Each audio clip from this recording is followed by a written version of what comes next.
Hello E39 source, Luke here with an intro video for my 2000 Avis Blue BMW M5. So to start off, the car is a 2000 model. It was built in December of 1999. The headlights, as you can see, are not original. They're the Hella European facelift 2001 plus headlights that you can see were installed in another E39 source video. The original headlights were really, the 2000s, were really worn, really faded, and these just have made a huge dramatic appearance for the front of the car.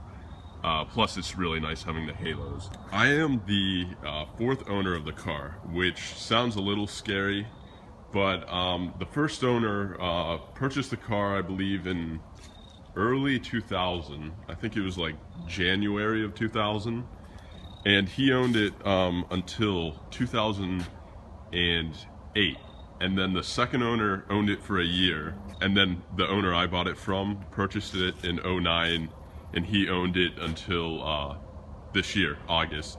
I've had the car since August. It's been an absolute joy to own. Hasn't given me any problems. It has a few minor things that I'm going to be either like upgrading cosmetically and just mechanically replacing. One of the first things on the list is the car is running a little bit cool, which I've diagnosed as the thermostat. So I will be doing that in the near future, very soon, which, you know, should help with, you know, oil consumption, because the oil consumption on this, being an M5, has been pretty high. It's about, I've been having to put a liter in probably about every 400 miles, which is even on the high side for these cars. So I hope, you know, it running a little bit hotter will help with that.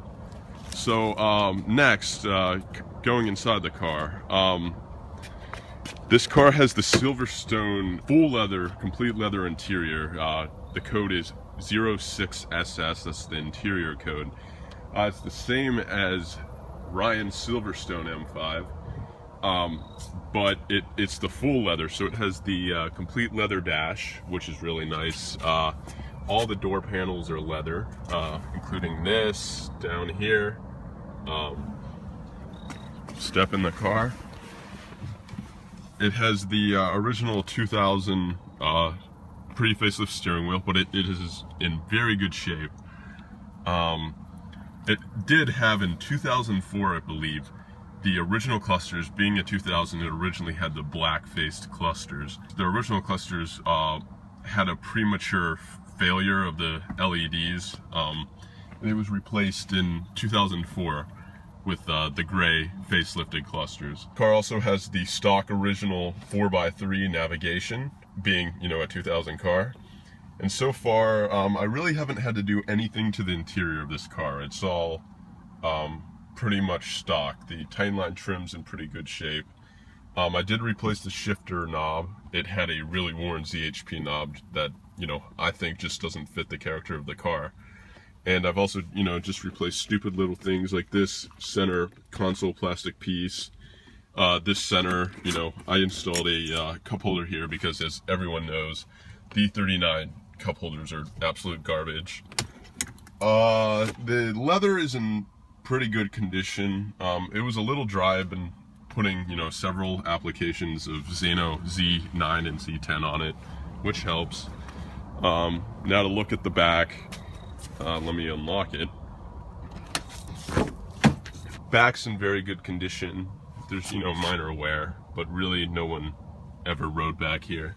This car is equipped with the split fold seats, which function perfectly, though they do squeak and rattle a little bit.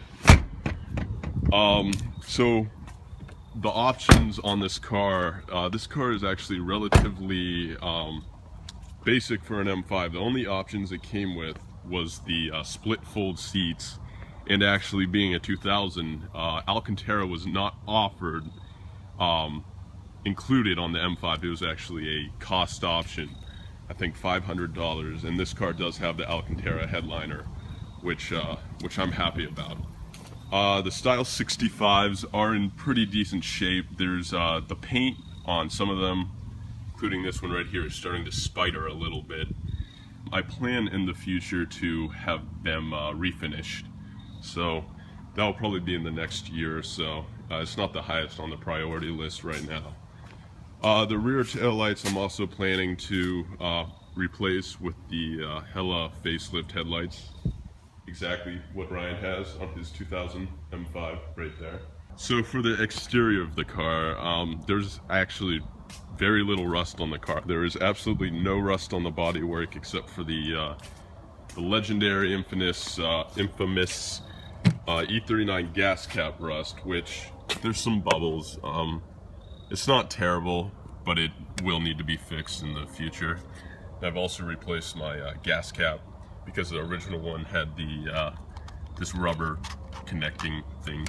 It was broken, so it has the facelift gas cap. So I replaced the M5 rear badging because it was pretty faded, and as well as all of the trim. And as I mentioned earlier, the headlights, the emblems the car originally had, or it didn't originally, but the previous owner put these hideous carbon fiber knockoff emblems on the car, which really did not look good, so I replaced those. So now on to what needs to be fixed on the car.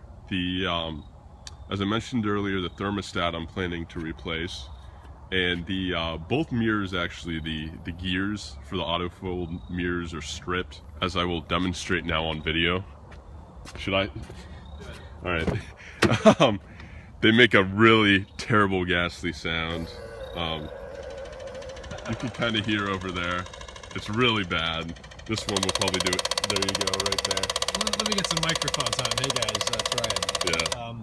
I'm going to be replacing the mirrors on my M5. I'm going to steal the camera from you. Yeah, go ahead. I'm going to be replacing the mirrors on my M5 in the spring. That's going to be one of my updates, just due to some rust and some pitting, actually, more so on the driver's mirror. But this piece here. So I'm wondering if I can take the gears and the old actuators out of mine and just move that over to Luke's. If that would be something I can do. So if anybody has experience with that, let us know. I know that's weird to put that in the intro video, but you can see, where am I? Right here. All that, and it's pretty bad here on the bottom. So I'm just going to replace the whole mirror assembly, have that painted, move the glass over. But I'll have those actuators available for Luke should he want them. So let me know if that's something that can be done. Yep, appreciate it, guys. As I was saying, the front bumper, actually, the reason I have the European plate, and I kind of like it for now, is this car was from New Jersey. I'm from PA, where we don't need front license plates. And New Jersey requires them, unfortunately. So this car, for its entire life prior to me purchasing it, had a front plate on it. So of course there were drill holes in the front bumper. So the Euro plate screwed into those holes and covers those up, making it look a little bit more complete. So the paint is in very good condition. It's Avis Blau, Avis Blue Metallic. It's paint code 276. Which I really like Avis because it's very similar to Le Mans, but it's a lot more rare, given that it was only in the States offered on the 2000 model year M5s. It was offered on, earlier BMWs such as the E36 M3, but I really like it on the M5. So now to show you the engine, let me walk around and pop the engine bay. So here's the BMW S62, which made 394 horsepower and 369 foot-pounds of torque at 3,800 RPM. So far, what I've done in the engine bay is I have replaced the M emblem actually twice, because the first one I scuffed it up and that would not do on this car, so I had to order another one. Also replaced both mass airflow sensors and both upper oil return hoses, because the original ones were in terrible shape and they looked like they were going to burst any minute. I also replaced the oil cap with the E46 M3 M cap because my original one was leaking, and I read that the E46 one is a lot better, and I haven't had an issue since. Actually too, we just comparing my engine to Ryan's engine, being that I'm in Ohio at his house right now, we just noticed that actually my engine cover was powder coated, the texture is different, which I kind of like. It's kind of cool. The regular, S62 upper plenum cover is more of a plasticky feel. As for future plans for the mechanicals of the car under the engine bay, I will be, when I do the thermostat or have the thermostat done, I'm going to have the coolant tank replaced, given that it's, yellow, typical of E39 M5s, as they are 11 to 14-year-old cars. I am also going to purchase the shark injector for the car because it has the infamous E39 M5 carbon buildup issue, which really isn't an issue at all. It's more of an annoyance. The shark, will make the car a bit peppier, a bit quicker, and as well as eliminate the check engine light and the code that comes from the carbon buildup issue. I also will be installing K&N air filters because they should make a bit of a difference. So here's just a quick shot of the trunk. It did come with the cargo net, which is nice. It has the Mark II navigation computer, which I will eventually be replacing as well. That's more of a long-term plan, given that it is kind of expensive. It has the DSP. Also a long-term plan is replacing that with M audio, which would be nice. And one thing also I forgot to mention is this rear Alcantara deck is incredibly faded, to the point that it's kind of a ugly green yellowish. It just looks like shit. I found one for sale in Chicago, so probably gonna go up there. We'll film a video for the source if we do, and pick that up,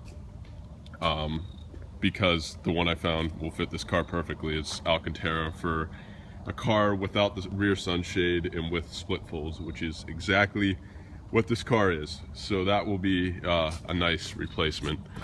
I forgot to talk about the actual mileage of the car. So the car has 94,175 miles, which is relatively low for a 2000. Thanks guys for watching. I hope you enjoyed the video, and I will definitely be making more videos to come for the source, so stay tuned. Thanks guys.